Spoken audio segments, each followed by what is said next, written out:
Bayangkan satu situasi nyata. Dua hakim agama menangani kasus talak yang sama, ayat yang dirujuk sama, tetapi putusan akhirnya berbeda. Pertanyaannya, apakah Al-Quran yang berbeda? Tentu tidak. Yang berbeda adalah cara memahami Al-Quran. Disinilah ulum Al-Quran menjadi sangat penting. Pada video ini, kita akan membahas apa itu ulum Al-Quran, bagaimana sejarah perkembangannya, dan mengapa disiplin ini menjadi fondasi utama dalam hukum keluarga Islam, HKI. Setelah menonton video ini, Anda diharapkan mampu memahami posisi ulum Al-Quran sebagai alat metodologis untuk menafsirkan ayat-ayat hukum secara ilmiah dan bertanggung jawab. Secara sederhana, ulum Al-Quran berarti ilmu-ilmu yang membahas segala hal terkait Al-Quran.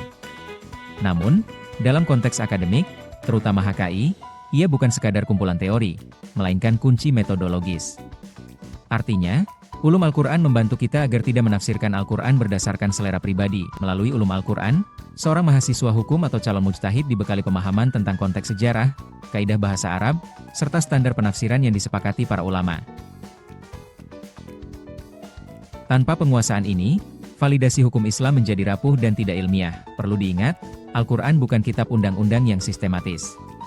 Ia memiliki gaya bahasa yang khas, sehingga memerlukan perangkat ilmu untuk menyingkap makna hukumnya. Disinilah fungsi ulum Al-Quran sebagai software yang mengoperasikan sistem hukum Islam. Ruang lingkup ulum Al-Quran sangat luas. Di antaranya mencakup asbab nuzul, nasikh wa mansukh, muhkam wa mutasyabih, hingga qiraat. Namun, dalam studi HKI, fokus utama kita adalah ilmu-ilmu yang menunjang istinbat al-ahkam, atau penarikan hukum.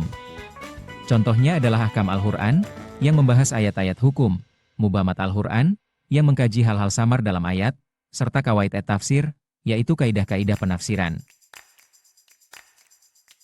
Tanpa memahami ruang lingkup ini, seorang mahasiswa akan kesulitan membedakan mana hukum yang bersifat pasti dan mana yang masih terbuka untuk ijtihad.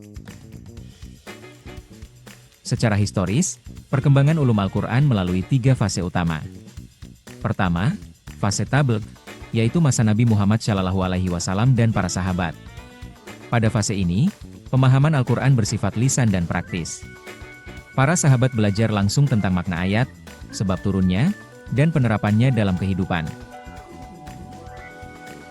Kedua, fase tadwin, yakni masa pembukuan.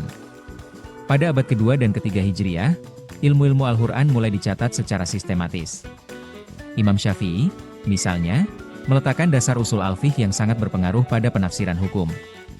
Ketiga, fase tasil atau ensiklopedik. Pada fase ini, ulama seperti Al-Zarkashi dan Al-Suyuti menyusun karya monumental yang menjadi rujukan baku hingga hari ini. Dalam konteks HKI, cabang paling sentral adalah ahkam Al-Quran. Ayat-ayat tentang nikah, talak, iddah, nafkah, dan waris menjadi fokus utama. Di sini kita mengenal konsep kati ed-dalalah, yaitu ayat dengan makna pasti, dan zani ed-dalalah, yaitu ayat yang membuka ruang interpretasi. Misalnya, besaran warisan bersifat kati, sedangkan beberapa hak dan kewajiban suami istri bersifat zani. Kaidah umum al-lafz wa khusus al-sabab juga sangat penting. Meskipun ayat turun karena sebab tertentu, hukumnya bisa berlaku umum. Namun, konteks tetap membantu kita memahami maqasid al-syariah di balik hukum tersebut.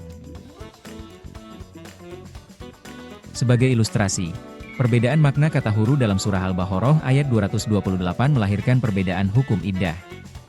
Mazhab Hanafi memaknainya sebagai haid, sementara mazhab Syafi'i memaknainya sebagai masa suci. Ini menunjukkan bahwa perbedaan linguistik dalam ulum Al-Quran berdampak langsung pada praktik hukum. Mari kita simpulkan. Ulum Al-Quran adalah fondasi metodologis penafsiran Al-Quran. Ruang lingkupnya luas, sejarahnya berkembang secara bertahap, dan kontribusinya sangat nyata dalam HKI. Melalui ilmu ini, kita dapat memahami evolusi hukum, membedakan hukum yang pasti dan kontekstual, serta menjaga agar penafsiran tetap ilmiah dan bertanggung jawab. Sebagai penutup, refleksikan pertanyaan ini. Jika Anda menjadi hakim atau peneliti hukum keluarga Islam hari ini, bagaimana Anda menggunakan ulum Al-Quran untuk menjawab isu-isu kontemporer seperti keadilan gender atau dinamika keluarga modern? Silakan tuliskan refleksi singkat Anda atau diskusikan bersama rekan sekelas. Sampai jumpa di pembahasan berikutnya.